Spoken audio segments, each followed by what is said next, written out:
ஸ்ரீரங்கம் இடைத்தேர்தலில் பண விநியோகத்தை கட்டுப்படுத்த தேர்தல் ஆணையம் உரிய நடவடிக்கை எடுக்க வேண்டும் என்று EVKS இளங்கோவன் வலியுறுத்தியுள்ளார். டெல்லி சட்டமன்ற தேர்தல் பிரச்சாரத்திற்காக டெல்லி சென்றிருந்த தமிழக காங்கிரஸ் கமிட்டியினுடைய தலைவர் EVKS இளங்கோவன் இன்று சென்னை திரும்பினார். சென்னை விமான நிலையத்தில் செய்தியாளர்களை சந்தித்த அவர் தனக்கும் கார்த்தி சிதம்பரத்திற்கும் இடையே நடந்த விவகாரம் முடிந்து போன ஒன்று என்றும் அது மீண்டும் தொடராது என்றும் கூறினார். ஸ்ரீரங்கம் இடைத்தேர்தலில் அதிமுக தன் அதிகாரத்தை பயன்படுத்தி வருவதாகவும் இங்கு பண விநியோகத்தை கட்டுப்படுத்த தேர்தல் ஆணையம் தலையிட வேண்டும் என்றும் வலியுறுத்தியுள்ளார்.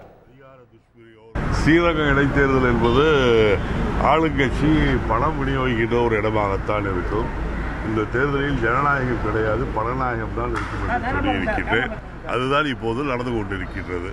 ஸ்ரீரங்கத்தில் அதிகார துஷ்பிரயோகமும் இருக்கும், பண விநியோகமும் ஏற்கனவே 1000, 2000 என்று கொடுத்திருக்கின்றார்கள்.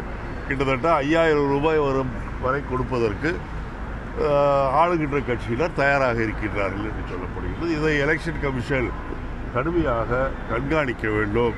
பணம் விநியோகிக்கின்றவர்கள் மீது கடுமையான நடவடிக்கை எடுக்க வேண்டும். இல்லை என்றால் எலெக்ஷன் கமிஷன் மீதே மக்களுக்கு நம்பிக்கை போய்விடும்.